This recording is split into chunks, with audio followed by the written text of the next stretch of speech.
Well, let's get you ready for game 2 of our doubleheader. Again, we're running about an hour behind here at the Lead-Deadwood High School gym. So if you're just tuning in, we're not done for the entire night. We're just done with the girls' game and getting ready here for the boys' contest. It is our countdown to tip-off, being brought to you by Jake's Collision Repair, the Black Hills home team for collision repairs, located at 4415 East Colorado Boulevard in Spearfish and off exit 32 at Junction Avenue in Sturgis. We haven't moved. We're still here at the Monument Health Orthopedics and Sports Medicine broadcast booth, and the official sports medicine provider to several area high schools in the Black Hills and northeastern Wyoming.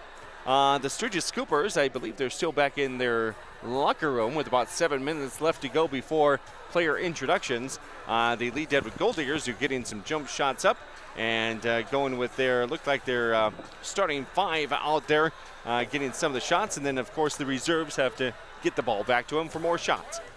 And coming up, we're going to lay the foundation for this boys basketball game, the second part of our doubleheader.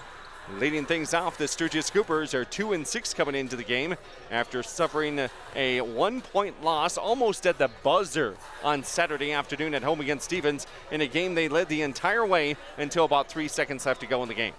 The Scoopers are 0-4 in the Black Hills Conference, trying to get a key win here on the road. They were 8-13 a year ago. The Lead-Deadwood Golddiggers are 4-6 on the season and are 1-2 in Black Hills Conference play. The Golddiggers were 4-17 last year. We'll see if they can get above last season's mark with a win this evening. And we'll continue to lay the foundation, being brought to you by Heiserling Concrete with, talk about the Sturgis Scoopers. This is their first time we've been seeing them here on KDSJ Radio and KDSJ-TV. So I had a chance to catch up with the head coach, Dan Skinner, get his thoughts, and then put it all together for a little preview of tonight's game. We'll have that when we come back in a minute on KDSJ Sports. Collision Repair has built their reputation by offering the highest quality, guaranteed repairs in the area. Satisfied customers return again and again for everything from collision repair to custom paint, glass and windshield, and the best hail repair in the region. They're preferred by most insurance companies and work with all of them. Jake's Collision Repair of Spearfish and Sturgis. Give them a Google today for the best repair on your vehicle, guaranteed.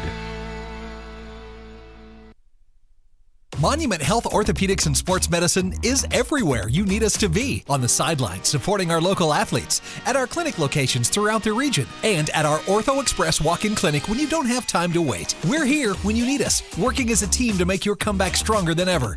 Getting stronger, getting better, getting you back to your best self. The life of an athlete has its uncertainties, wins and losses, injury and recovery. In the Black Hills area, athletes can always count on Monument Health Orthopedics and Sports Medicine, here for whatever moves you.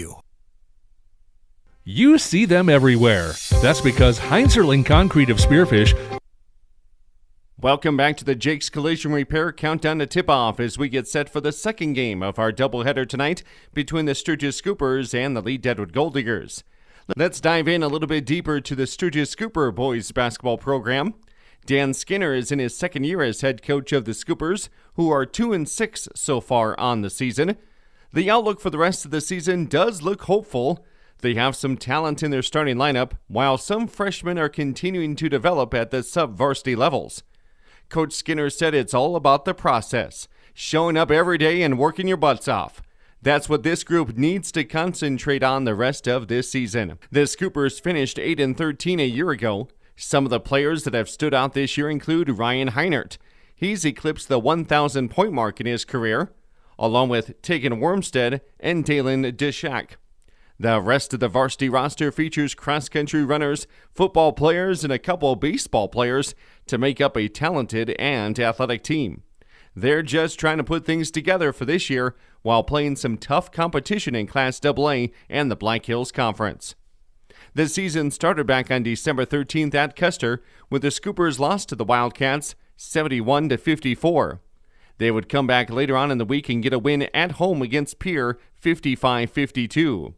They got a victory over Aberdeen Central 63-54, so they went into the Christmas break with a record of 2-1. Getting into the new year, they had to make a road trip over to Rapid City, where they lost to St. Thomas More 59-37, as the Scoopers were unable to do anything much on offense against a good Cavalier D. On January 4th, the Scoopers would go to Box Elder and lose to Douglas 56-46, as the Scoopers let that one get away in the fourth quarter. Then they took on a top 5 team in Rapid City Christian in Class A. They lost to them by 26 points, 59-33. Last weekend, the Sturgis Scoopers hosted the Rapid City Central Cobblers. They lost to them a week ago tonight, 58-35. And then a much closer game on Saturday as they hosted Rapid City Stevens. In that game last Saturday, the Scoopers came out strong, outscoring Stevens 12-10 in the first quarter behind 7 points from Carter Williams.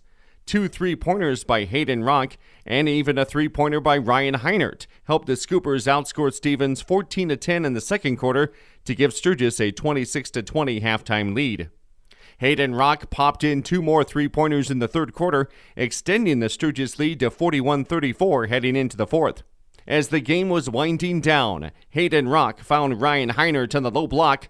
Heinert missed a short layup, and Stevens grabbed the rebound with just 9 seconds left to go. The Scoopers did have the lead until Dalius Segrest squared up and nailed a clutch 3 with just 2.3 seconds left on the clock, giving Stevens a 59-58 lead, their first lead of the game. The Scoopers had one opportunity left as forward Carter Williams threw the ball down court to Heinert, who stood just past half court, but the Raiders deflected the ball away and time ran out, giving Rapid City Stevens a thrilling 59-58 win last Saturday. That was the last game for Sturgis as they get ready for the matchup tonight. Looking back at some more of the stats from last Saturday, Sturgis made 14 of 48 field goals for 29%. They were 19 of 21 from the charity line for 90%. They did have 11 turnovers and pulled down 22 rebounds. Hayden Rock made 4 3-pointers and scored 21 points for the Scoopers. He had a great weekend at home, despite the 2 losses. And Ryan Heinert added 10 points and 7 rebounds on Saturday as Sturgis dropped to 2-6 on the season. The Scoopers will get back into Black Hills Conference play tonight when they travel to Lead to take on the Class A Golddiggers. Sturgis 0-4 in the Black Hills Conference will try to get into the win column in a game here on KDSJ Sports. Coach Skinner said they'll have to take care of the ball against an aggressive Digger D. He's also looking for several players to start to get in the groove offensively and show what they're made of this weekend. Other games coming up for the Scoopers this month include a game at the feisty Hill City Rangers next Tuesday before hosting Red Cloud next Friday. There's 8 games for the Sturgis boys in the month of February, with 3 of them on the road. The foundation is there for the Scoopers. They just need to continue to build on that with leadership from Ryan Heinert, better shooting from everybody, and all-around games from Hayden Rock and Ty Ferguson. Check out the Sturgis Scoopers at the Lead-Deadwood Golddiggers coming up as we continue to lay the foundation for this matchup tonight. There's a Scooper perspective as we continue with the pregame show. More coming up as we lead up to tip-off on this Friday night right here on KDSJ Sports. Welcome back.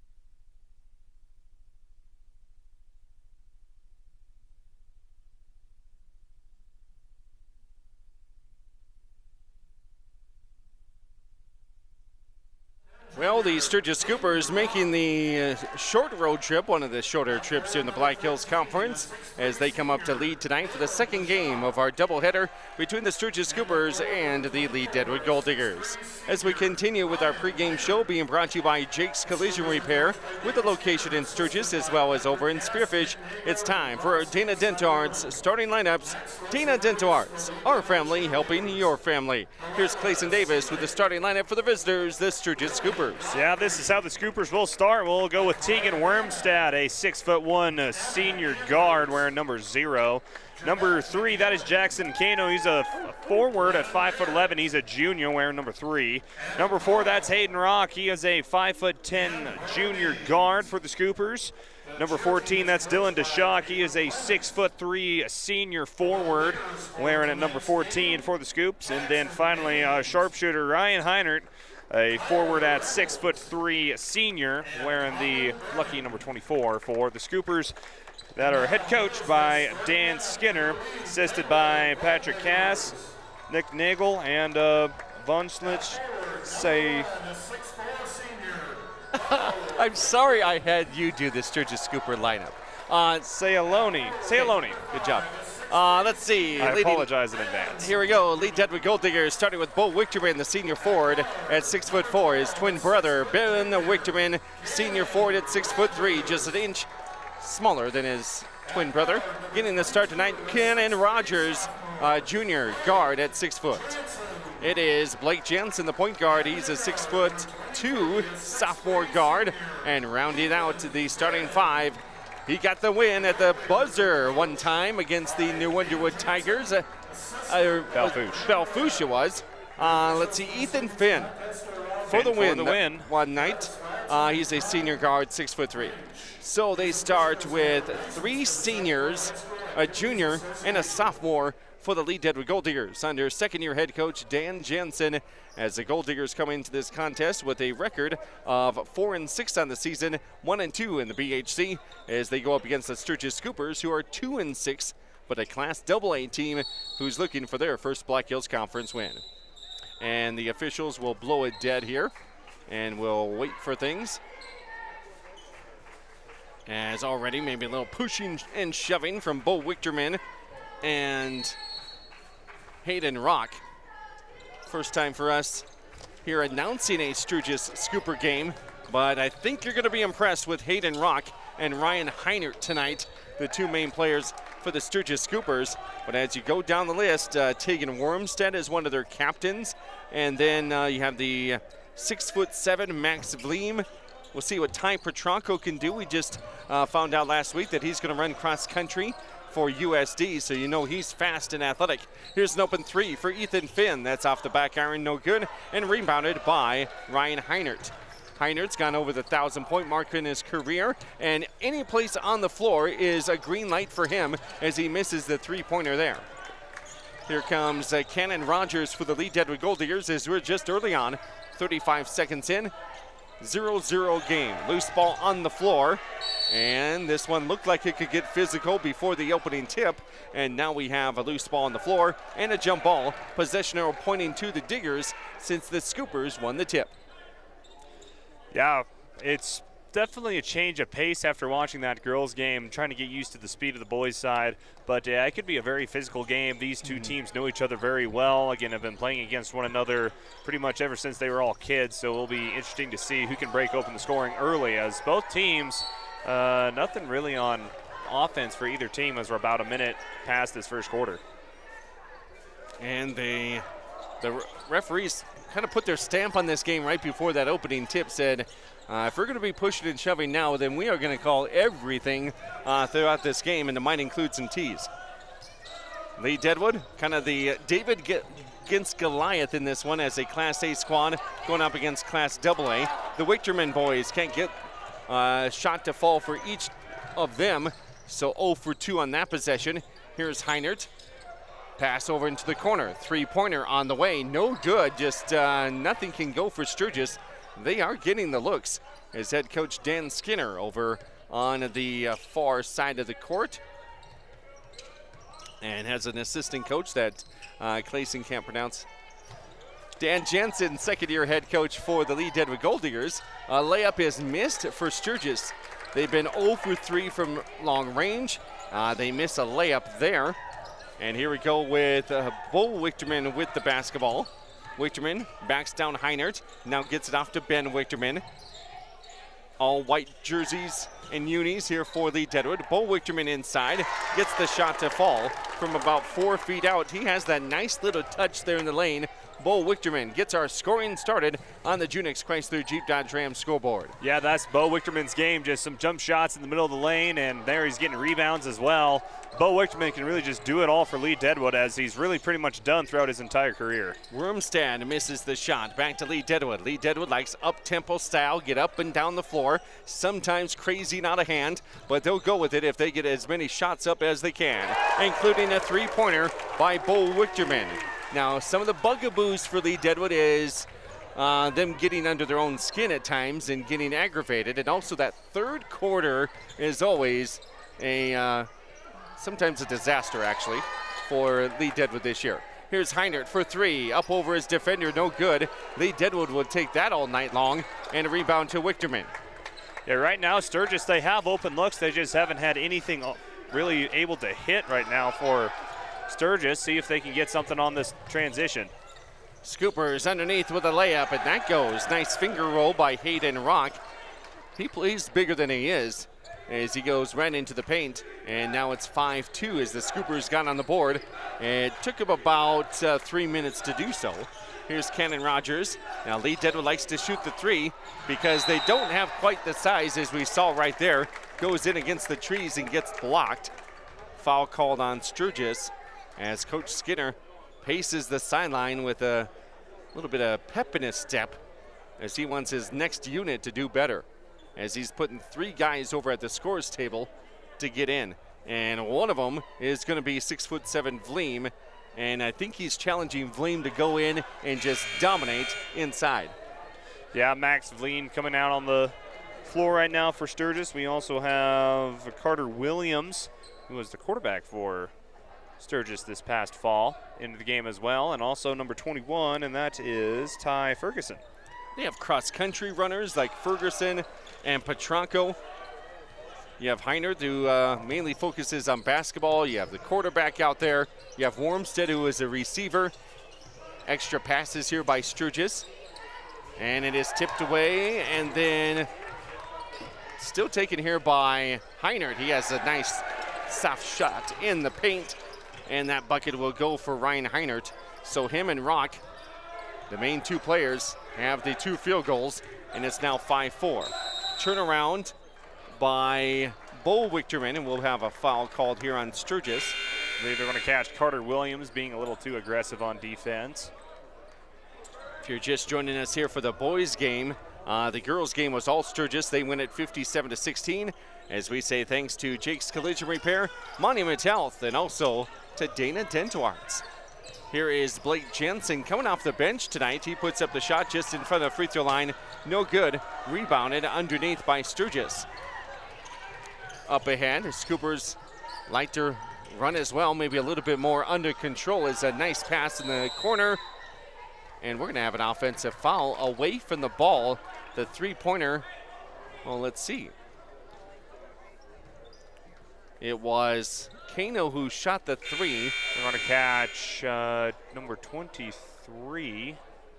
I don't think Sturgis had a 23 out there.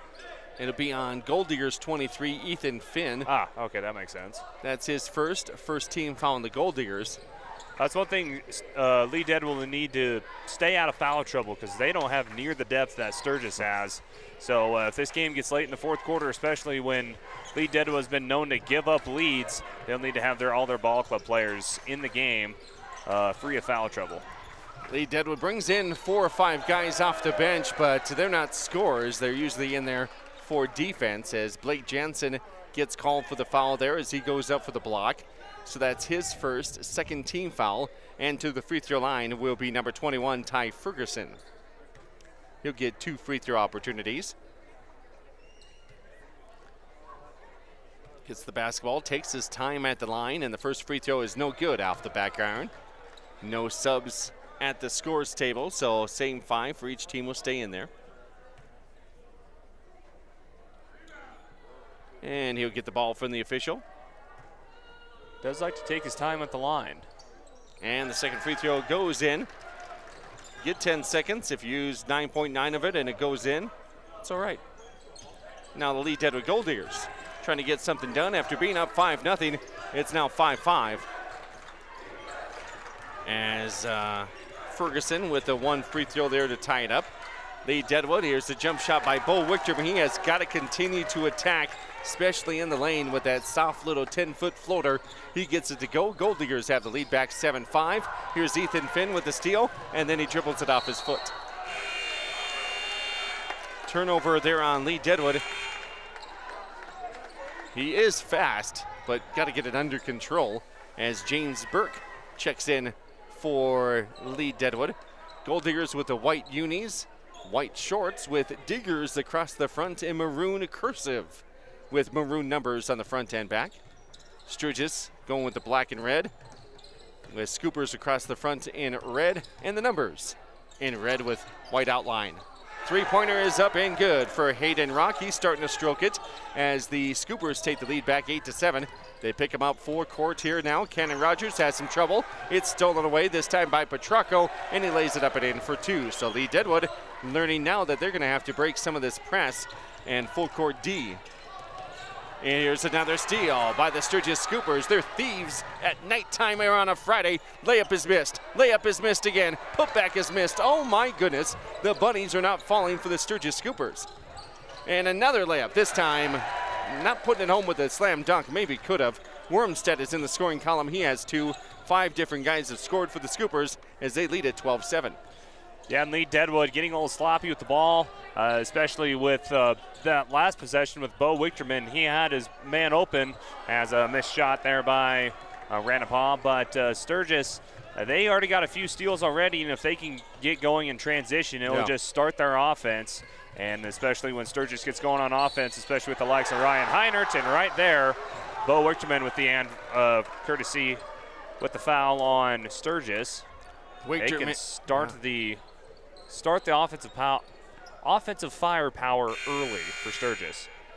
So Wichterman with the foul. Right after getting a bucket at one end, he gets a personal foul. He said some words to the official, and Mr. Ladson is right there to say, I won't hear any more of that. That's your warning.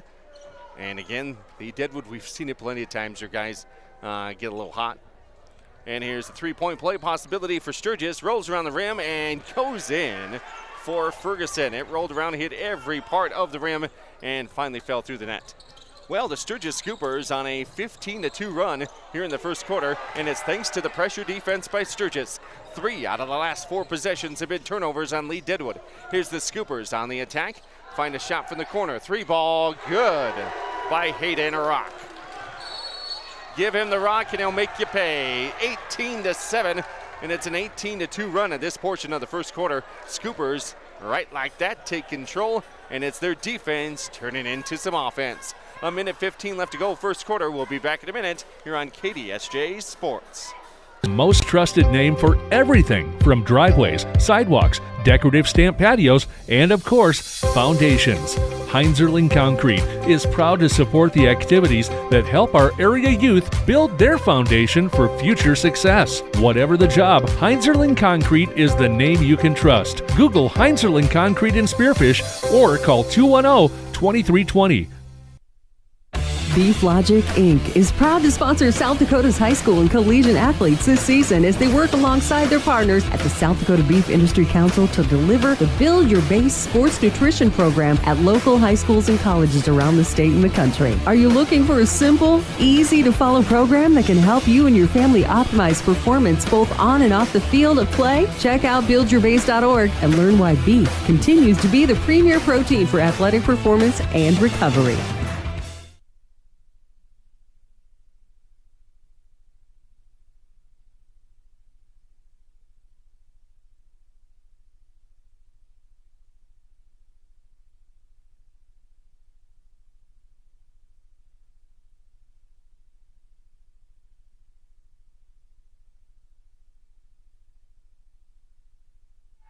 And the Golddiggers come out of this timeout, their first timeout of the game. And again, they have struggled against the pressure. Sturgis was a little late putting on this pressure in the game. The first couple minutes, they were pretty lackadaisical. But now they have put the pressure on, and it has forced nothing but troubles for the Diggers. Yeah, Lead-Deadwood not having a great time with this pressure. Even when they're able to get by half court, 2 Scoopers are coming after the ball and try to get some steals. And transition points are leading in the offense. And right now, Rock is hot for the Scoopers. 3 3-pointers made for him now in the first corner. Kind of a deja vu of us seeing Jet Jensen from Bellefouche the other night here when he hit 7 threes. I think all of them were in the first half. Blake Jensen for 3 says, I'll join the party. Just give me a ticket. And a 3-pointer is good there by the sophomore coming in off the bench. Hits a high arcing 3. And that's a much needed point for Lead-Deadwood as, again, start off early. But guess what? It doesn't matter when you're trading threes for threes. And right there, getting the rock, Caton Rock, and taking the rock straight to the basket with a 3-pointer. And now it is 24-10. Sturgis Scoopers starting to set the tone here in the first quarter with 14 seconds left. Cooper Hansen comes in. There's also Jansen out there. Let's see, we also have Cannon Rogers, Ranapa, and Enzo Stone. A substitution coming in here for Sturgis defensively. And that is going to be Kano. Ball comes in here to Hansen. Throws it over to Stone. Makes the extra pass to Rogers. Inside to Ranapa. He misses the layup. A wide open layup. Couldn't get it to go. Sturgis with the rebound. 2 seconds, 1 second to get the shot off in time. No, they did not. So after Lead-Deadwood was up 5-0, it's now Sturgis went on a 24-5 run. So it's 24-10 at the end of the first quarter. And it was wild at times at both ends of the floor. We'll see what happens in the second quarter when we come back next, right here on KDSJ Sports. No matter what life throws in your direction, Dana Dental Arts and Spearfish reminds you to make you and your family's dental health a top priority. Putting off small problems now can lead to big ones later. We are small enough to feel like family, but big enough to bring you the latest technology. Before your lives get too hectic with school, sports, and other extracurricular activities, schedule a comprehensive exam now. We love our patients. Celebrating 50 years of dentistry in Spearfish. Let our family care for your family.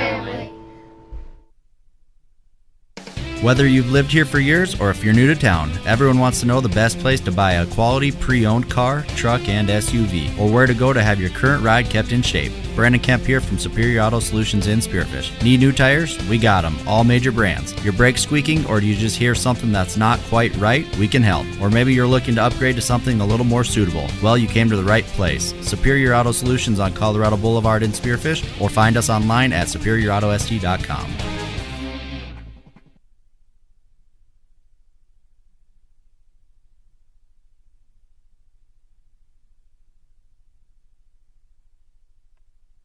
Back here at the Lead-Deadwood High School gym, number one, as we get into the second quarter. The Sturgis Scoopers went red hot the final 4 minutes of that first frame as they lead it 24-10 as we get into the second quarter. Here's Ryan Heinert. It was Rock that went off in the first quarter. I believe it will probably be Heinert here in the second. His shot is up and good, and right on cue, Heinert hits the shot. He has 4 points. Rock has 14. Petrarca with 2 points. Wormstead with 2 points. Ferguson with 4. Lead-Deadwood travels with the basketball on that pump fake. Ethan Finn gets called for the travel. And let's take a moment to thank our officials. Tonight's game officials and the law on the court being brought to you by the South Dakota Attorney General's Office, Division of Consumer Protection. They're the same three guys that did the girls' game: Rob Lehman, Travis Ladson, and Tom Heitz. The officials blowing the whistles tonight for this game. And right now, Sturgis is just having their way on the offensive board. Hayden Rock with another 2 points as we had our laying the foundation earlier, talking about how Rock and Heinert kind of trade off from being the leading scorers for Coach Skidder's squad. And now with a timeout here called by Lead-Deadwood, their second timeout of this second quarter, or this first half. Let's see. Both teams with no fouls. Each team does get 5 timeouts, so Lead-Deadwood has used a couple. Let's head on over to the Junix Chrysler Jeep Dodge Ram scoreboard, and Clayson Davis over at KDSJ-TV has an update. Yeah, look at some Class AA scores, including Harrisburg, number 3 in Class AA, taking care of Sioux Falls Jefferson, 52-43. Number 1, Lincoln over O'Gorman, 69-32.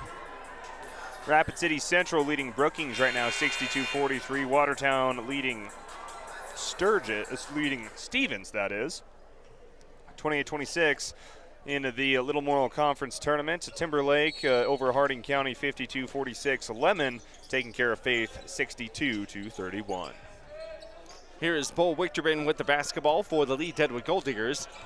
He had an all-right first quarter. He had 7 points, but then did not get back defensively, and Sturgis took it right at him.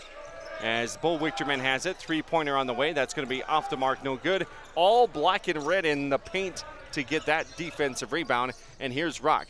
He is just unstoppable right now. Well, that time he was stopped because there was a foul called on Lead-Deadwood. So a Golddigger foul. That will be the first foul called on them here in the second quarter. Cannon Rogers thought it was a clean block. It looked good, but it might have got too much on the body on the block attempt. And yeah, that's sending Rock to the line, as what he's done so many times already tonight, putting the basketball through the bottom of the net. Ben Wichterman thought the foul was on him. He said, I don't think I was anywhere around the ball. And the foul was called on Cannon Rogers, who had the partial block, partial foul. And Rock makes both free throws. Hayden Rock off to a good start, as he is now up to 18 points. He has 18 of the 30 here in the first half. We're going to have the Scoopers getting a little bit up too close and tight on Lead-Deadwood there, so they pick up the foul. And you wait till Ryan Heinert gets on a roll here in this game, and Lead-Deadwood would not know what to do. Here is Jansen. Jansen says, I was going to hand it off to Finn, and Finn never took it. And now it goes over to Cannon Rogers. Lead-Deadwood looking for a screen. Instead, they go to the baseline. Nothing going there. Back outside to Finn. Ethan, with 2 minutes gone by in the second quarter, waits for a screen. High pass goes into Bo Wichterman with his back to the basket. Goes up against Heinert and almost got the shot to fall. Defensive rebound comes down to the Scoopers. Now far corner to Kano. And then Sturgis gets it to the big man down low. The inside-outside game. Here's Rock. He penetrates inside, a bounce pass over to the wing. Extra pass to Heinert. Heinert with some good hands makes the catch there. Has to regain himself here with 12 seconds left to play on the shot clock. And three by Heinert. Swish. You were just waiting for it at the beginning of this game. When does Ryan Heinert get hot, as he's starting to in the second quarter? And it's not that he had to get warm anytime, as of course Rock had himself a solid first quarter. But when you get both of those going, heating up from the outside, oh boy, look out. He's got a foul on, I believe, Rock. Hayden Rock will be his first foul, as he will hit the bench. Ethan Finn throwing to Bo Wichterman in the corner. And Wichterman hand off to Finn, who dribbles down into the corner. Finally gets it to Ben Wichterman. Jump shot. Nice little 7-footer goes for Ben Wichterman. And that's Lead-Deadwood's first point of the second quarter. Meanwhile, Sturgis on offense. Ryan Heinert, nice behind the back pass underneath. And he'll get it over to the big man. Schaefer going up, doesn't get the first shot, but with the putback, he's going to be fouled by Cannon Rogers. And that'll be Rogers' second foul, I believe, for Noah Schaefer, 6'8" center for the Scoopers. Coming in off the bench, Sturgis right now just more athletic than Lead-Deadwood at every position out there, getting those rebounds with a trap defense, getting some steals that we've seen. And then just better shooters right now all around with Heinert, Rock, Ferguson. And then you start with a 6'7" center, and then off the bench, you're able to bring in Noah Schaefer, who's 6'8". 6'8", and plenty of beef to back it up as well. You're not going to be able to move him from the block either. Just going to have to hope that he gets into foul trouble.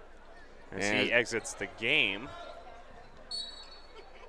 And then here's that full court press from the Scoopers. See everyone try to clear out. Cannon Rogers loses the ball. Had it, but gets the ball stolen away. So the ball handling is again a factor for Lead-Deadwood. And Heinert, far corner, three, good. Heinert with 2 3-pointers. So the first quarter belonged to Rock. Second quarter, it's Heinert, and Lead-Deadwood getting through the defense, and it's Ethan Finn scoring his first 2 points as the Golddiggers just let him go almost coast to coast. But Golddiggers down by 23 points, 37-14. About halfway through the second quarter as Heinert has it. James Burke guarding him as best he can. Heinert for 3, no good. And here comes the Lead-Deadwood Golddiggers. Here is Wichterman. Wichterman didn't take the ball with him. Golddiggers, for several years, ball handling has been a bugaboo. And that's Ty Petracco on back-to-back possessions on defense, forcing the steal for Lead-Deadwood. And now what do we got? Oh, I think Ethan Finn got popped in the face. He goes over to the bench. And trainer Cree Bowen will come tend to him. That was away from the ball. Maybe took an elbow to the face. And Cree's looking at him, so they take him out of the game. So the Wichterman boys are still out there for Lead-Deadwood, as well as Cannon Rogers, James Burke, and also we have a Ranapaw. Which one is that? That it was Garrett Garrett. Ranapaw. Now here's Bo Wichterman with Ryan Heinert guarding him. See if Lead-Deadwood can set up some offense. Good defense being played here by Sturgis, making them earn every pass, every dribble, and the ball will go out of bounds. Another turnover on Lead-Deadwood, and the ball would go to Sturgis in their road black and red unis. They'll be back in action again next Tuesday when the girls and boys head down to Ginn's Gym to take on the Hill City Rangers in a Black Hills Conference doubleheader. And we have about 3 minutes left to go here in the second quarter of this boys game. The girls game was all Sturgis, as they had held Lead-Deadwood to not a field goal in the first quarter or the third quarter, and went on to get a 41-point win, 57-16, and that's with a running clock with a lot of the second half. Heinert has it. Scoopers can't let up on the gas pedal, though, as they led all the way against Stevens on Saturday, ended up losing right before the buzzer by 1 point. Three-pointer, he was wide open. That was Ferguson, no good. And Lead-Deadwood with the defensive board. Here's Wichterman. Good dribbling for the big man. And a foul called on Sturgis. They're going to catch Ty Ferguson with the foul. And Sturgis, they've been up in Lead-Deadwood's grill. Whoever has the ball, they're not allowing them really to drive at all. As they know, Lead-Deadwood, they're very fast and athletic and drive through the middle of the lane. But so far, not allowing the likes of Bo Wichterman and Ranapaw to bully themselves on the inside. Here is Wichterman. Ball handling again, almost lost it. Instead, it's going to be a foul called on the Sturgis Scoopers. Sturgis comes in Class AA, the number 19 spot out of 20 teams. There's only one team that hasn't won a game in Class AA boys hoops. Can we guess who that is? I want to go Brookings. You would be right. Ding, ding, ding. What do I win? Absolutely nothing. That's unfortunate. 0-8. Sturgis is 2-6. Sturgis is 0-4 on the road this year. They were averaging about 47 points per game. They're already just 10 points below that in this one. Here's three by Blake Jensen. No good. Offensive rebound. Going back up is Mr. Ranapaw.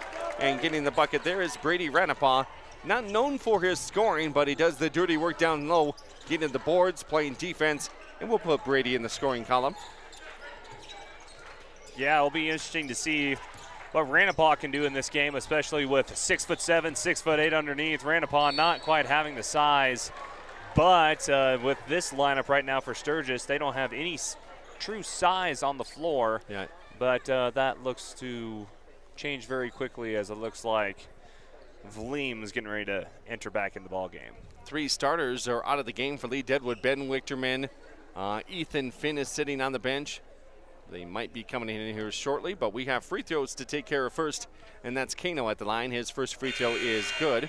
That last foul was called on Garrett Ranapaw, his first, team foul number 4. Both teams with 4 fouls in this quarter, as we have almost a line change for both teams.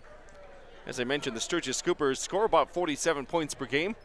They might be at that mark by halftime in this one, and they give up about 58 points per game.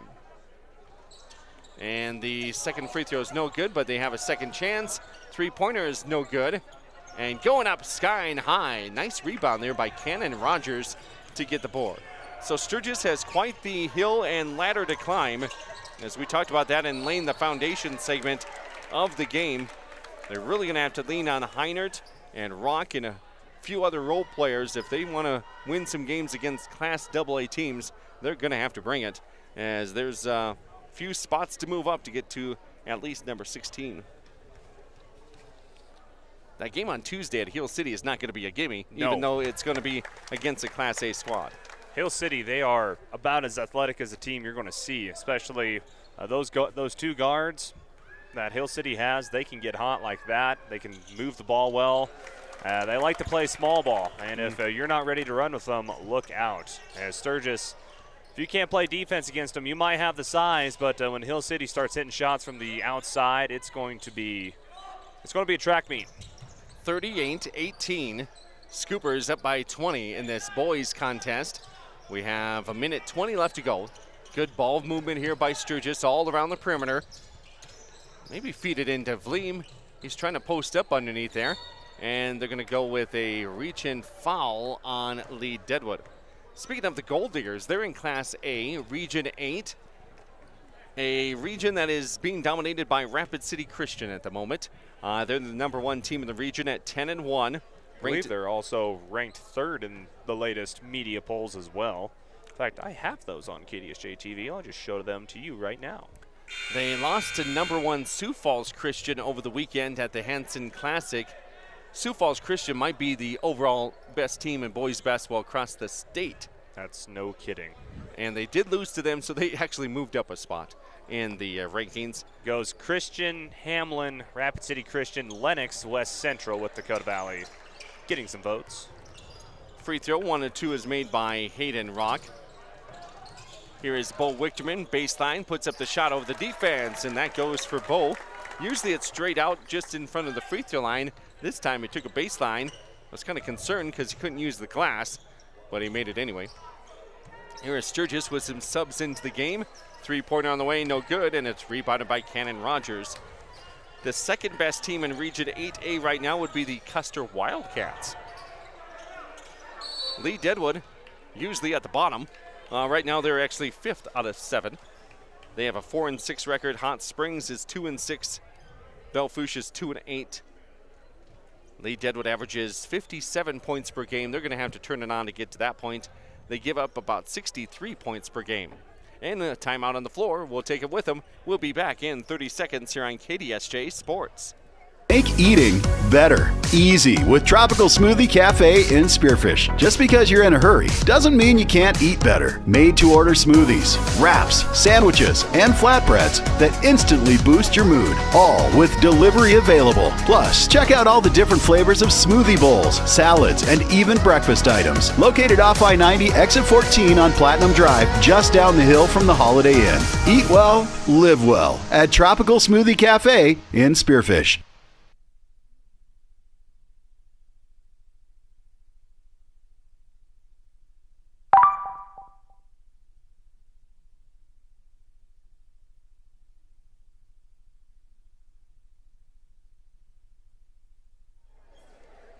Back here at the Lead-Deadwood High School gym and the Monument Health Orthopedics and Sports Medicine broadcast booth. Here's a 3-pointer by Blake Jansen coming out of the inbounds play. That is going to be no good. And then a foul on Lead-Deadwood on the reach. I will be interesting to see who they'll call this on. It is the 5th foul, so they're going to be shooting 2 free throws. We're going to get it on Ethan Finn. Ethan Finn is, I guess he is on the floor. I didn't think he was on the floor for a second, but Finn will pick up his 2nd foul. Both teams now with 5 team fouls as Vleen gets into the scorer column with a point. Also coming in for the Scoopers for the first time, that's number 30. Mr. West. Gage West. Scoopers trying to break a 5-game losing streak tonight here on the road, as Vleem hits both free throws. Sturgis' last win was a different administration ago against Aberdeen Central back in 2024. They go to Hill City on Tuesday, and then Red Cloud one more game before the end of January. This is only Black Hills Conference game going on this evening. Here is Ethan Finn. Goes over to Jansen. Jansen, extra pass to Ben Wichterman. Oh, it looked like a good pass, but Ben couldn't finish. And 41-20 as your score. The ball goes out of bounds, so that stops the clock with 12.7 seconds left. It'll stay with Lead-Deadwood. Golddiggers have Finn, Jansen, a couple of Wichtermans, And Schaefer also just checked in. Ranapaw puts up the shot, no good for Lead-Deadwood. Big man Schaefer's back in for the Sturgis Scoopers. Nice to have him around the rim, maybe if they need a tip in, because there's two, there's one, and he almost got the tip in, but the shot was no good. As it's 41-20 at halftime in favor of our friends down Boulder Canyon, the Sturgis Scoopers, as they have a 21-point advantage, and they'll head to the locker room. Probably maybe somebody different will come up big in the third quarter, because Hayden Rock kind of took that second quarter off while Heiner did most of the scoring. Lead-Deadwood Golddiggers would just need to find some consistency on the offensive end, and then got to get back in defense. And a lot of different passes by Sturgis around the perimeter, opening up those three-point shots or passing into the big man down low. 41-20, Golddiggers down by 21. We'll hear from Clayson Davis's thought at halftime when we recap this first half. I'll put together some stats, and we'll carry on here on this Friday night. We'll be back with more in 2 minutes. You just got a quote from a company and are now being billed for not choosing them. Many contracts have what's referred to as a contingency agreement. These typically state that if you don't go with them, you, after insurance has approved the repair work, will be charged a percentage of the job they quoted. Ask up front if they charge to provide an estimate. Never sign anything that you haven't fully read or understand. If you have any questions, reach out to the South Dakota Office of Attorney General's Consumer Protection Division at 800-300-1986. Vehicles today are complicated and expensive. The professionals at Junix Chrysler Jeep Dodge Ram in Spearfish are here to guide you through everything automotive. From cars, trucks, and SUVs to parts and repairs, Junix takes the confusion out of automobile ownership. Enjoy the ride with Junix Chrysler Jeep Dodge Ram. Family owned since 1931 on West Jackson in Spearfish.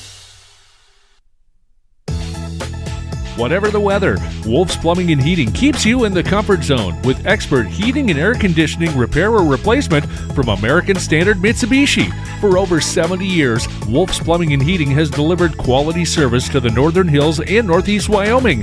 When you need timely, expert service for heating, cooling, or plumbing, call 605-642-5755 or search Wolf's Plumbing and Heating and stay in the comfort zone.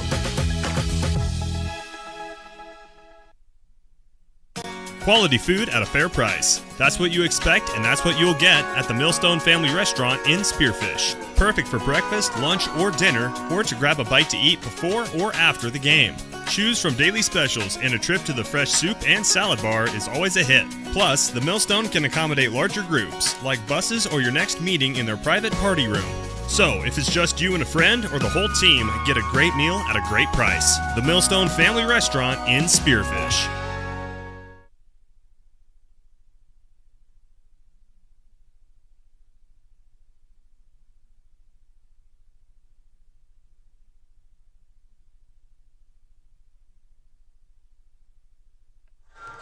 Hello, everyone, from the Monument Health Orthopedics and Sports Medicine broadcast booth here at the friendly confines of the Lead-Deadwood High School gym. We are at halftime of the boys Black Hills Conference matchup, and the scoreboard reads the Sturgis Scoopers 41, the Lead-Deadwood Golddiggers 20. So a 21-point advantage, as a whole bunch of future Golddiggers are on the floor right now. The kids have taken over the court. This might be a good sign that they're getting some shots up and they're practicing. Might be a bad sign because we will need to get them off the floor here in a couple minutes. Clayson Davis, KDSJ-TV. He's all over that, and he's got the first half recap and some highlights over there on the TV platform. I'm going to try to do some stats. You take care of the rest. Well, looking at this recap, it was 10-24 in favor of the Scoopers at the beginning of at the ending of the first quarter. Spearfish, wow. Lead-Deadwood got off to a 5-0 run that got the scoring going, mainly courtesy of Bo Wichterman, and that's when Sturgis, they really had just a lid on the bucket to start that first quarter, but bucket no more, as the walking bucket, Hayden Rock, he heated up from the outside. I believe he had 14 points in that first quarter, and Sturgis ended the first quarter on a 24-5 run. And that's how they got to a 24-41 lead, 24-10 lead at the end of the first quarter. Then on the second quarter, we thought he was going to have a big game, and he showed up and delivered. And that would be Mr. Ryan Heinert from Sturgis, the senior forward. He started to get hot, hit a few short little jump shots early in the contest. That was not before he started to heat up from the outside as Lead-Deadwood, they were just flat out physical in the second quarter, not able to get rebounds, and just had a hard time trying to control the ball as Sturgis, very physical on the ball carriers at all time, and had multiple steals. I know Tegan Wernstad, Ty Petracco, and Ty Ferguson all got in there getting some steals for Sturgis that led to transition points and started to blow this game a little more wide open. Lead-Deadwood with a little bit of a late run as of late in that second half. I know they had a putback by Ranapaw. Wichterman still doing Wichterman things, and Jansen also got in the scorebook as well. But right now it's just been the hot shooting and athleticism and physicality of Sturgis that's been the main difference in this game. Lead-Deadwood also with multiple starters with 2 fouls, and they don't have near as deep as bench as Sturgis does, so it will be interesting to see what adjustments Lead-Deadwood makes, if it's something scheme-wise, if it's just a mental mindset switch to keep up here with these Scoopers. Anyways, that's your first half recap, and we'll send it back over to Mr. Cody Oliver with the statistics. These are unofficial, and boy, are they ever. Tegan Wormstad with 2 points, Kano with 1. So that's the easy part. We get 1 bucket from Wormstad. I was able to get that. I was able to catch Kano's free throw. And then Hayden Rock, he went off so much in the first quarter I lost track, but I have him down for 19 points, most of them coming from the first quarter. 2 free throws made by the big man Vleem, 2 points from Petracco, 4 points from Ferguson, let's see, and then 10 points from Ryan Heinert. That got us to 40, and I'm missing a point to get us to 41, so there. Lead-Deadwood Golddiggers had 5 guys score, 9 points from Bo Wichterman, 5 points from Blake Jansen, and then not much more help. Ben Wichterman with 2. Ethan Finn with 2. Brady Ranapaw with 2. Sturgis hit 6 3-pointers in the first half. Lead-Deadwood made 2. Sturgis made 8 free throws. Lead-Deadwood made 2. And let's see, Sturgis trying to snap a 5-game losing streak coming into this game. I think I said 7 earlier, but I meant 5. They have a record of 2-6. And let me guess, Lead-Deadwood has coming into this game with a losing streak of 2. They've been hovering around that 500 mark for a lot of December and January. They were 4-4, but a couple of losses against Wall where they gave up 91 points, and then they lost to St. Thomas More earlier this week. We have a Junix Chrysler Jeep Dodge Ram scoreboard to get to when we come back in a minute on KDSJ Sports. Fisher Sand and Gravel of Spearfish supports community and school athletics. Plus, they support community development with services in and around the Black Hills. Fisher is an aggregate company headquartered in Spearfish with 2 local commercial quarries in Beulah and Newcastle, Wyoming. They sell all sizes of aggregates for commercial and individual projects from a pickup load to thousands of ton. Whatever you need, Fisher Sand and Gravel, proud supporter of all community, college, and high school athletics. Good luck to all teams and athletes competing in today's game. For nearly 50 years, Low Roofing Incorporated has been the trusted name in commercial roofing across western South Dakota and eastern Wyoming. Family owned and operated since 1975, they bring quality craftsmanship and reliable service to every project, big or small. From repairs to new installations, Low Roofing Incorporated covers it all. Protect your business with the experts who care and products that last. Call 1-800-658-4543. Low Roofing Incorporated, building a legacy of trust, one roof at a time.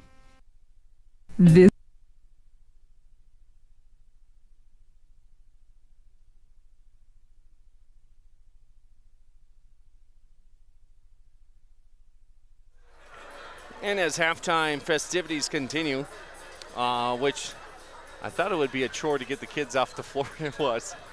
And but they were getting some shots up. That's good. All of the basketball courts here in town, if you do have one outdoors, they're covered in snow. And Clayson Davis is covering our Junix scoreboard. Let's get to it. In Class AA in boys basketball, number 3 Harrisburg over Jefferson, 52-43. It's number 1 Lincoln over O'Gorman, who's ranked 5th in the latest poll, 69-32. Roosevelt over Yankton, 49-40. It's Rapid City Central over Brookings, who continue their winless streak, 69-47. Stevens currently leading Watertown. Stevens looking to get a win over there in Rapid City over the Arrows, 55-47. In Class A basketball, is there anything that pertains to us? Not so really. So let's go over to Class B, where Timberlake, they took care of Harding County in the Little Morrill Conference Tournament, 52-46. It was the Lemon Cowboys taking care of the Faith Longhorns, 62-31. Bison over McIntosh, 58-16. Kadoka area over Jones County, 60-47. Stanley County over Potter County, 51-48. Wall over New Underwood, 70-32. Did you hear my support for those Lemon Cowboys? Yeah, they're kind of only got one loss on the season. Really? Yeah. I'm going to tell you it's my brother being the one of the coaches, but it's probably not him. They lost to Dickinson Trinity, North Dakota. So they'll go for the conference championship tomorrow night. Just check how my alma mater's doing. I'm pretty sure they were in action tonight in their conference tournament. The Panhandle Conference in Nebraska just joined it this year. Also called the Cowboys. Edgemont, South Dakota's in that conference. Fun fact. Here is Bo Wichterman.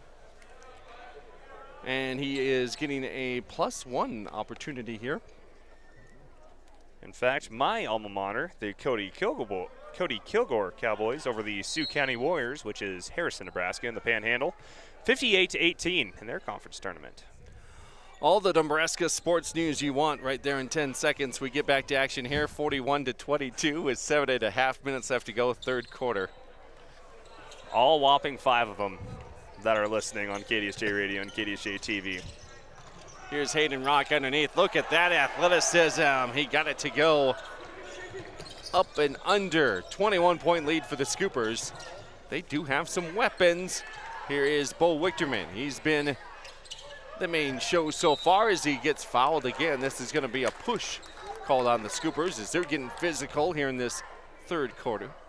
Yeah, Lead-Deadwood, they were kind of bullied around in that second quarter, so it'll be interesting to see if head coach Dan Jansen got after him. It's like, if the refs are going to call it this light, then we're going to have a warning over there on the Sturgis Scooper bench. This will be the last time I ask about Nebraska sports.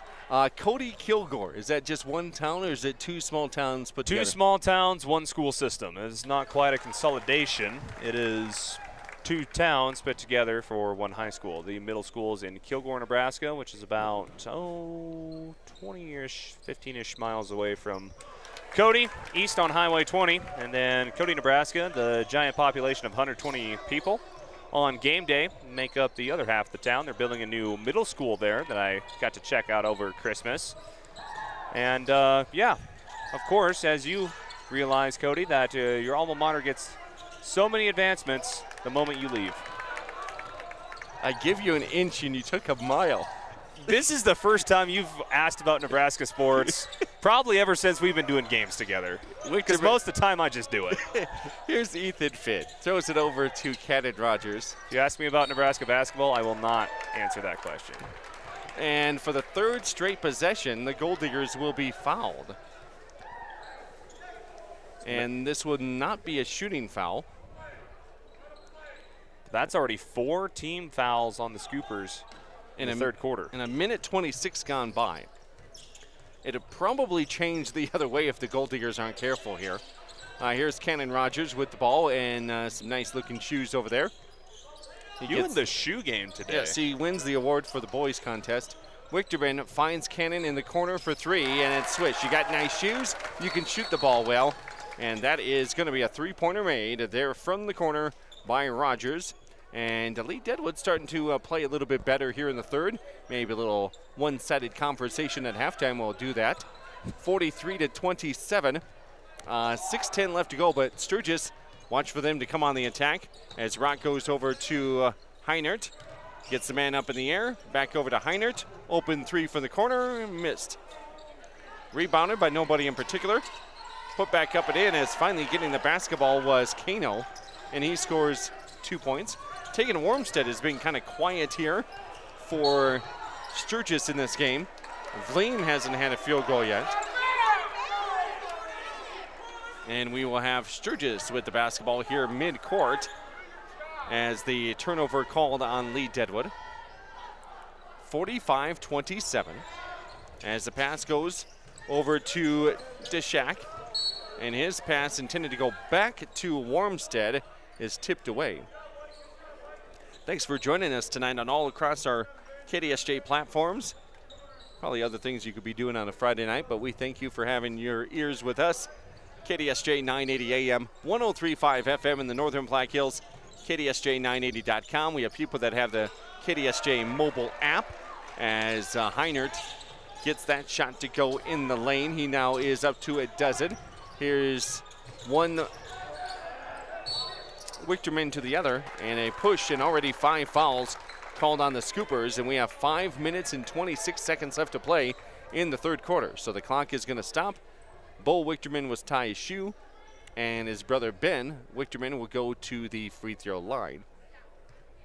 Also, KDSJ-TV do the heavy lifting over there is Clayson Davis tonight, the one-man show on the camera and audios and commercials. And he does that on every game we do throughout the winter sports season. He'll be in Spearfish next Tuesday. We'll all be in Spearfish.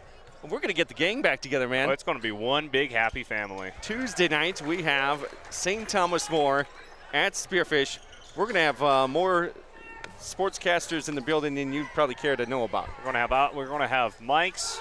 Ryan Heinert nails a 3. From downtown. Probably shot that one from the Gold Dust Maverick Steakhouse in Deadwood. Proud sponsor of KDSJ Sports. See what I did there? Yeah. 5 minutes left to go here, third quarter. Cutting the baseline, but not making the layup is Cannon Rogers. He's fighting for the rebound, puts it back up and in. Good hard play there by Cannon Rogers to get that rebound in the trees and put it in. So our next high school broadcast comes your way Tuesday, St. Thomas More at Spearfish. Could be a pretty good game on both the girls and the boys' side. I think Spearfish girls come to play. They'll probably handle St. Thomas More. That doesn't happen very often. Of course, if Kate Scharf also shoots 30 points, that also does help, like she did versus Mapaya Luta this past week on Tuesday, which you can also rewatch on KDSJ-TV free of charge. Archives right there. The boys took care of Red Cloud by about 30 there on Tuesday night, which I thought was kind of surprising. Jensen missed the first one, almost airmailed it. Watch him just swish this next one. You just got to bend your knees, follow through. Jansen is the one kid swear I have never seen him jump when he shoots a jump shot. Just flat-footed. But he makes it work. Heiner also makes it work, except for that one. Missed the three-pointer from downtown. Jansen gets the rebound, so Heinert and Jansen doing it all. Bing Wichterman's going to have his hands full as he goes up against Heinert, misses the shot, and it's rebounded by the Golddigger, or the Scoopers, as Williams gets rid of it. Hands it back off to Heinert. Heinert, excellent bounce pass underneath. A little extra pass across the lane to Kano, and he has 5 points. And now you see Lead-Deadwood starting to get outmanned underneath again. As here's Ben Wichterman, three-pointer. It was partially blocked. Probably not the best shot selection from Ben Wichterman's arsenal. Vleem is out there for the Sturgis Scoopers as a rim protector. And then from downtown hitting the three-pointer is Ty Ferguson. So the Sturgis Scoopers with back-to-back hoops, they now lead it by 23 points. Starting to put the dagger in this one about halfway through the third quarter, despite being in foul trouble with 5 fouls on the Scoopers and none on the Golddiggers here in this third quarter. Sturgis able to get it done offensively. Here's a three-pointer, rims out by Rogers. Underneath, and a foul called as Bo Wichterman got the offensive rebound, went out with it, and got fouled. Next game for Lead-Deadwood boys. Tuesday, when they head to Moorcroft, Wyoming, to take on a team that was in the West River tournament this last week. Moorcroft not doing very well this year, so maybe a winnable game. Moorcroft, they got some height. They have a little bit of physicality on their basketball team. Saw them after the broadcast of the West River tournament. They're playing Newell, which Newell boys, you take that with a grain of salt. But pretty physical bunch over there in Wyoming. Get your true thoughts here. Second free throw is good by Wichterman. Moorcroft has a really good wrestling squad. We know that. Their boys team, well, I don't think if Lead-Deadwood's ever played over there. 55-34, Golddiggers down by 21. Passes it over here to Wormstead. Wormstead outside, three-pointer, Williams. Carter Williams, no good. Rebounded, up ahead Finn, trying to outrun everybody, and he does, and he'll be fouled. A push from behind. So Ethan Finn goes to the free throw line for a couple. One thing Lead-Deadwood's done a much better job this second half is they were just pushed around in the first half by Sturgis, and now they're starting to push back versus the Scoopers, and that's forcing the refs to start to call some of these fouls. As if Lead-Deadwood's just trying to play the foul and flop and not really act to try to get to the basket, the refs aren't going to call it, but when they're making an effort to go to the basket and try to drive on the Scooper defense, it's forcing our law on the court to make some calls. Free throw is no good. Schaefer's there for the rebound. Head coach Dan Jansen, head coach for the Lead-Deadwood Golddiggers, is standing at the end of the bench. I saw a former Golddigger head coach here. He might have just left to go home. But Travis Rogers was here earlier. Don't see him. He just loves to listen to us here on KDSJ Radio and watch it on KDSJ-TV.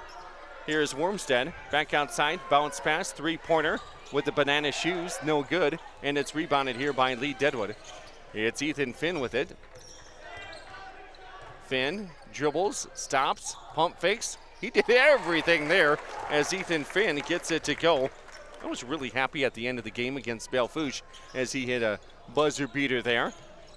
And a shot like them, he's one of those scoring threats for Lead-Deadwood. Underneath, Schaefer's draws the double team. He hands it back off. Wormstead can't finish. And a defensive rebound by Ranapaw. Up ahead to Finn, and his bad pass is intercepted by the Scoopers. Scoopers forced Lead-Deadwood into a trap and then forced him into a bad pass to get in a hurry. And a travel called on Sturgis as they turn the ball over. This is the only time these two teams will get together this year. Here in Lead.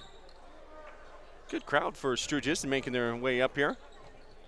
The wrestlers are out in Pierre tonight to get ready for the East-West duels tomorrow. And here is Cannon Rogers getting fouled. Want to get the foul on Hayden Rock, his third. 1:53 left to play here in the third quarter as the clock is stopped for the two free throws coming up here for Rogers. Cannon has 5 points. First free throw, no good. Not enough legs underneath that. A sub here for Sturgis. Going out is Schaefer's. Lead-Deadwood has struggled from the free throw line here tonight. Seems like they've had multiple opportunities. They just haven't been able to convert on any of them. Deshak comes in for Sturgis. Both free throws missed by Rogers. And now here comes the Scoopers down the floor as head coach Dan Skinner follows one of the officials all the way down the floor and talks to him. And then the official turns around and gets his second half, and that is going to be a T. I was about to say, it's like the head coach, close. he got a warning earlier, and he was still letting the officials know about it, and that will be a technical. Travis Ladson, the official, you could see when he walked by him, he said that's it, and let the player get by him so he could have a clear way to blow the whistle, and that was a T on Coach Skinner. Sometimes you earn it, and Coach did. And Jansen's free throw, 1 out of 2 is good, so they send the best free throw shooter that they have on the floor to the line. And now the sophomore, who played soccer in the Lead-Deadwood Sturgis co-op that they started this past fall. Not very many Golddiggers were part of that, but Blake didn't know he was a soccer player, but went down and helped out the Lead-Deadwood Sturgis Newell co-op for boys soccer.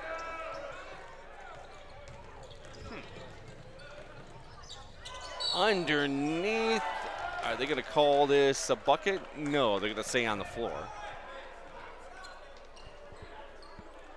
Nice drive by Sturgis, slicing through the Golddigger defense. Now they'll start it off in a 2-3 look, went to a man, and someone forgot to pick up Ryan Heinert underneath. Rogers had picked up his 4th personal foul, so he didn't want to go up against Heinert that close to pick up a 5th foul and be out of the game.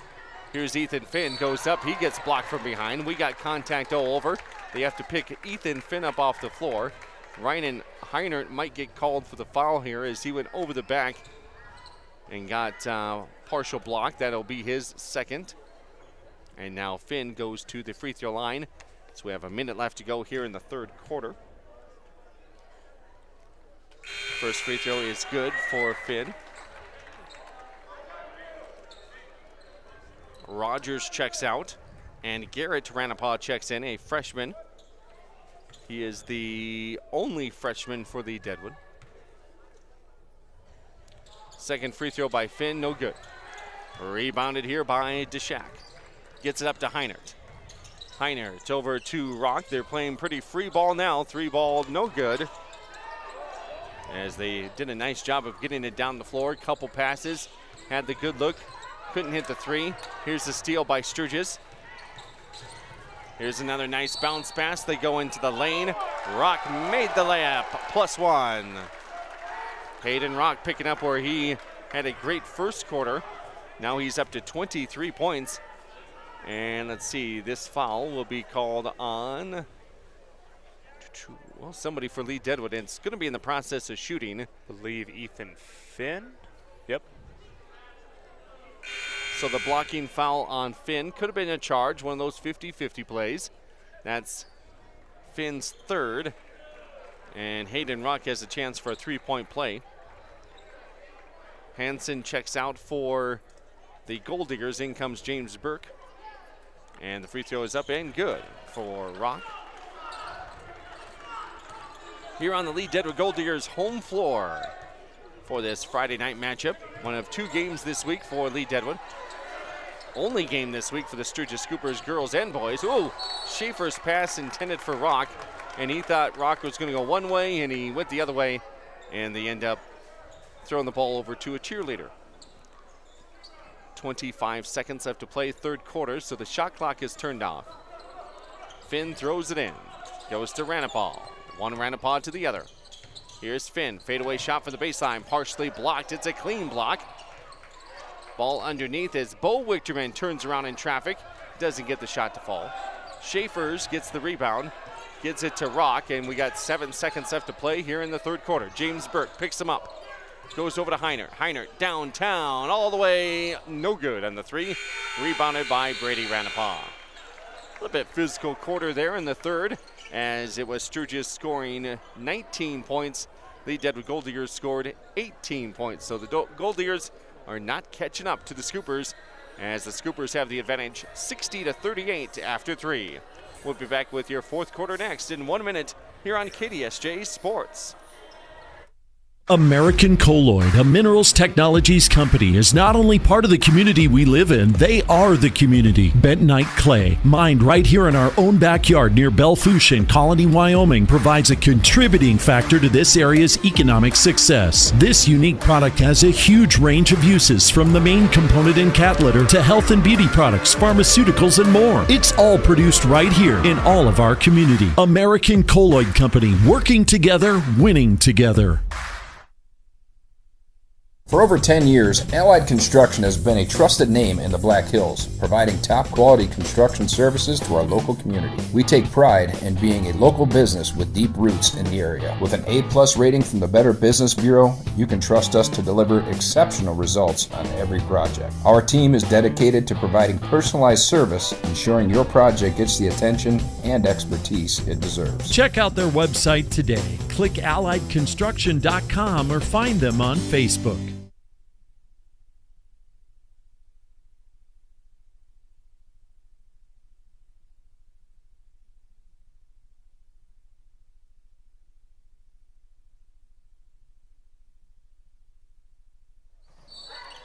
Back here at the Lead-Deadwood High School gym, a kicked ball as we come on of the break. Quarter break. It's 60-38 in favor of the Sturgis Scoopers. I'll jot down some notes here. 19 points for Sturgis, 18 points in that quarter for Lead-Deadwood. Heinert has it. Bounce pass inside to Vleem, and that looked easy.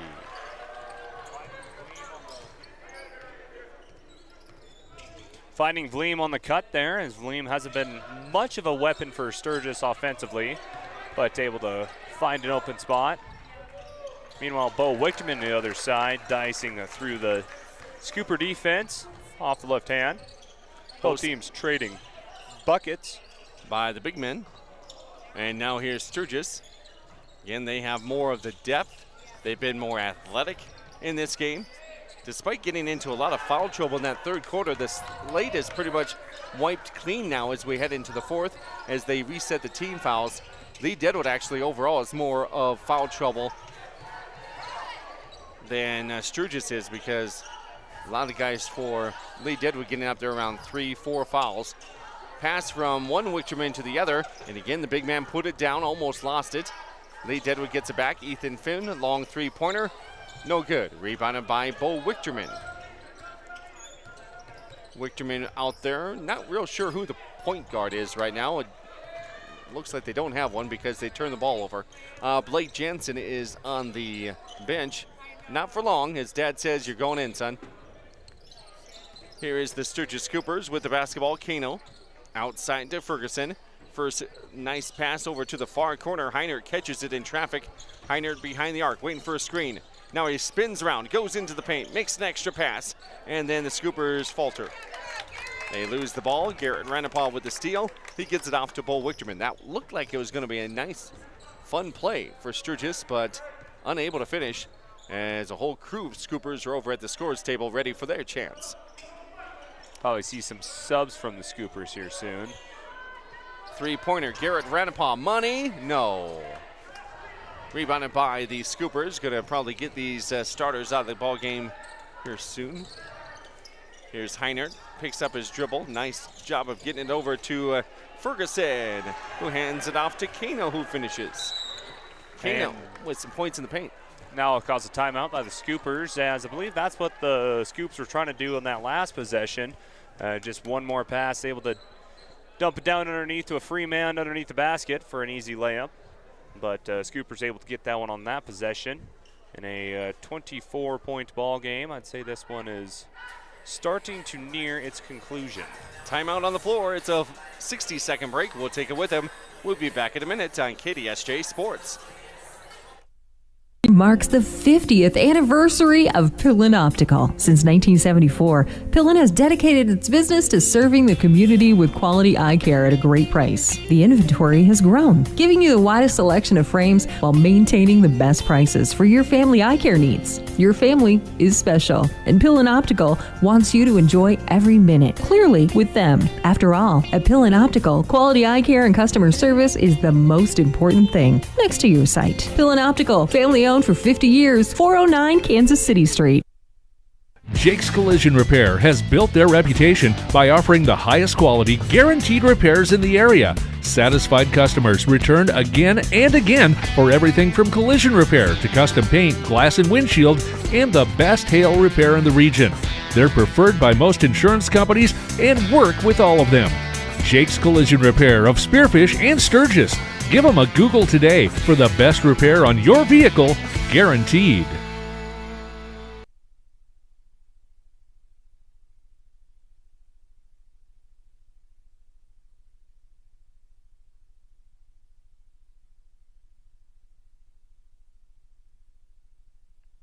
Welcome back to the Monument Health Orthopedics and Sports Medicine broadcast booth. Thanks for being part of the party tonight on a Friday night as we head into the weekend. It's been a party favors for the Sturgis Scoopers here. Both girls and boys have been dominating tonight. Sturgis girls won earlier 57-16, and the boys lead it 66-40. As the Scoopers outscored Lead-Deadwood 19-18 in the third quarter. Here's Hayden Rock. Three-pointer no good. Rebounded by Blake Jensen. Pushes the floor. Up ahead to Rogers, and we're going to have a blocking foul called on the Sturgis Scoopers, Carter Williams. They call that a shooting foul, so they're going to send Cannon. Okay, that's what I thought. At first, the ref raised two fingers thinking it was going to be a shooting foul, but it was on the floor as Cannon Rogers was trying to dump it off to a teammate. As now, got the big man coming back in the game with Noah Schaefer, 6'8" center for Sturgis, and into the ball game with about 4:20 left to go. Here's a three-pointer from Ethan Finn in the corner, and it's good. Ethan Finn with a three-pointer in the score column, making it a 23-point lead. Now here's Bo Wichterman with a steal and dribbled too far out in front of him. That's stolen right back by Ty Petracco. Really good cross-country runner. And then on the other side, Carter Williams fighting with it with Ethan Finn, and Finn forcing the turnover. Lead-Deadwood take back possession. Just under 4 minutes left to go in the contest. Hey, buddy. What's up? Does it feel like we've been here for 5 hours? It has. As I look at the time on our streaming device, it's about 10 till 10. Alrighty then. The girls' varsity game got started an hour late.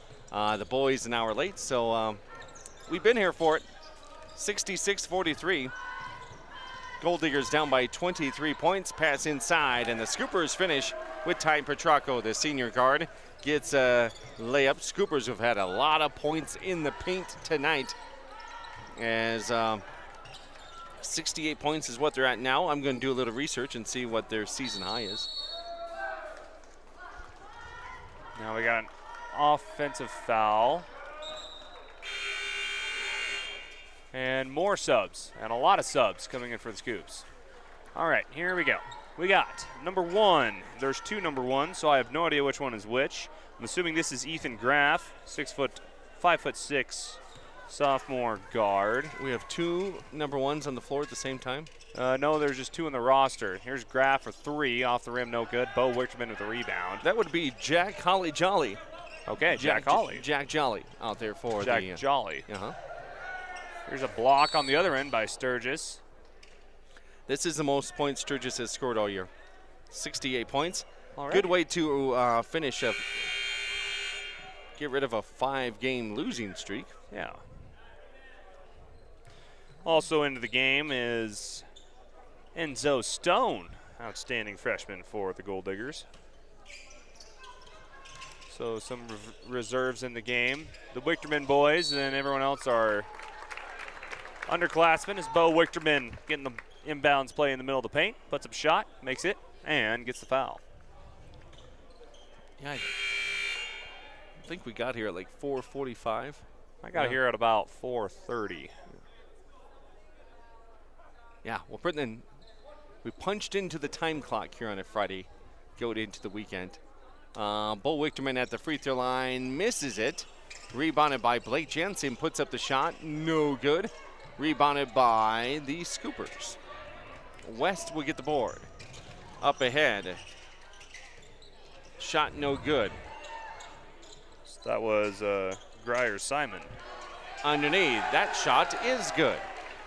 That is by Gage West. 70-45. Scoopers gonna probably have a little fun here down the stretch. Here's Wichterman underneath the hoop. He scores.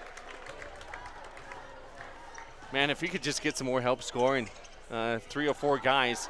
Here's the steal. Can he get it all done? Oh, he missed the layup. He was kind of halfway up in the air, wondering if he could slam it home. Blake Jensen trying to go for the steal. Well, yeah, Bo Wichterman unofficially now with 21 points. The next closest guy in scoring for Lead-Deadwood would be Cannon Rogers with 5. Ooh, yeah, he has done it by himself. For Sturgis, I mean, you have Rock with 18, 22, 26 points for him. Heinert has 17. Petrocco has 4. Vleem has 4. Kano has 5. And a lot of reserves will get some points here as well. You got some reserves from Lead-Deadwood in there as well. 3-pointer, no good. Way off the mark. Rebounded underneath. Do we have half these kids in our roster? That was Cooper Hansen with the rebound. Stone has it here. James Burke out there. We see a Ranapaw. Burke goes in, puts up the shot, and he'll be fouled with 1:35 to go. All right, gives us time to see who is on the floor for everyone. Let's start with Lead-Deadwood. We have Brady Ranapaw. We have James Burke at the free throw line. Landon Matson, a junior forward, gets into the game wearing number 40. It's a pretty good number in my opinion. Enzo Stone in there as well. And, of course, Cooper Hansen. Meanwhile, for Sturgis, oh boy, let's go through the Bible of a roster that they gave us. Cody shouldn't ask Clayson, why do you like number 40, but I'm going to ask, why, who? It was worn by, on the other end, we have a foul, travel by number 1. See, I shouldn't have asked. Who was it? It's either Ethan Graff or Easton Sabers. No, I'm still on my topic of who wore number 40. Oh, okay. Yeah, that was me in high school. That was my football number, believe it or not. I wore number 44 for basketball. I loved the number 4 for some reason, but then Stone, number 3. Yeah, we really don't care about my short high school experience. Here's at the other end, the Sturgis Scoopers with it. 3-pointer on the way, no good. You only get to play high school ball once, so make the best out of it. Getting an offensive rebound and putting it back up and in. 2 more points. That's Greer Simon. We're under a minute left to go in this one. The most points Sturgis has scored our year, this would be 72 so far. And they're going to snap a 5-game losing streak. They're going to get their first Black Hills Conference win. All they needed was KDSJ to do a game. Out of bounds it goes. 72-50. Sturgis Scoopers back in action Tuesday night at the Hill City Rangers, part of a Black Hills Conference doubleheader. Lead-Deadwood back in action Tuesday. They'll be all lonesome, just boys only, over at Moorcroft, Wyoming. The Moorcroft Wolves. Yep. Wolves or Timberwolves, I'll have to ask, but I'm pretty sure it's a wolf of a certain variety. Sturgis going to use some clock. There's about a 4-second differential, shot clock to game clock. Next home game, Golddigger fans, for Lead-Deadwood will be February 4th, when we should have a doozy against Spearfish. That will be a very good game, I do believe, both on the girls and boys end. It's a rivalry game. Those two schools do not like each other, from what I've gathered.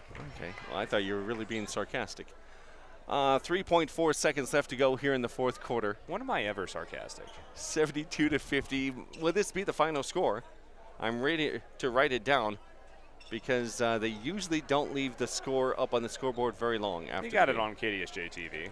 We do. Enzo Stone. Shoot, buddy. Oh, nope, he's not going to.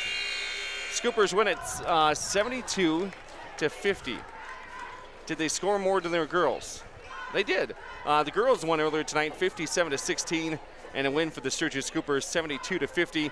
Heinert, Rock, the 1-2 punch, did it tonight for the Sturgis Scoopers as they go to 3-6 and 1-4 in the Black Hills Conference. So they get a W in the conference, get some momentum, no confidence here going on the road, picking up a win as they should against a Class A squad. The Golddiggers, Bo Wichterman was in double-figure scoring, and that will be a lone guy into a double-digit scoring for the Lead-Deadwood Golddiggers. We'll put together some more figures and be back with the post-game show next right here on KDSJ Sports. It's not one, but two great locations in Spearfish to gas up and get what you need on the go. Exit 8 and Exit 14 Speedy Marts offer everything you need so you can get in and get out and get back on the road. Find your favorite snacks and a cold drink, or maybe something fresh from the kitchen or in the cold case. It's all homemade right here. And Exit 8 and Exit 14 offers top-tier fuels from Phillips 66, so you get the most from your transportation. Exit 8 and 14 Speedy Marts in Spearfish. Right off the road, right on the money. Do-it-yourself made easy with help from Proline Equipment Rentals in Belle Fourche. Whether you're a full-fledged contractor or just taking care of some jobs around your home, Proline has the equipment you need. Lifts for any job, like scissor lifts, boom lifts, and man lifts. Skid steers, trenchers, backhoes, and more. Step inside to find smaller tools for do-it-yourself projects like concrete work, painting, sewer repair, and more. Call 723-7677, click ProlineEquipmentRentals.com, or stop by off North Highway 85 in Belle Fourche today. For over 20 years, there's been a better alternative for car repair in Spearfish and the Northern Black Hills. It's Auto Doctor, with their 2 ASC certified mechanics who each have over 40 years of experience and their state-of-the-art facility. They'll treat your vehicle like it's theirs. From mechanical repairs, brakes, alignments, tires, AC work, and more, Auto Doctor also provides advanced diagnostics. From Audis to Volkswagens, if your car is ill, we're the pill. Auto Doctor off Exit 14 Heritage Drive, Spearfish. The Goldust Casino invites you to try the new menu items now being offered at Maverick Steak and Cocktails. Watch the action as you dine inside the Goldust Casino with tables overlooking the gaming floor. Enjoy over 210 of the newest slot machines and table games in Deadwood. And use your club card for great discounts at the 2 hotels right in the middle of the action. Get reservations today by calling 605-559-1400 or visiting GoldustDeadwood.com. Are you looking to start your new year with a new career? Pipeline Plastics in Belle Fourche is hiring extrusion and grinder technicians for day and night shifts. If you like the idea of working 6 months and getting paid for the full year, go online to pipe.us/careers and apply now. No experience necessary. They offer competitive pay starting at $20 an hour, great benefits, and much more, including quarterly bonuses. Go online to pipe.us/careers or call 605-892-0500 to apply today. Again, that's pipe.us/careers.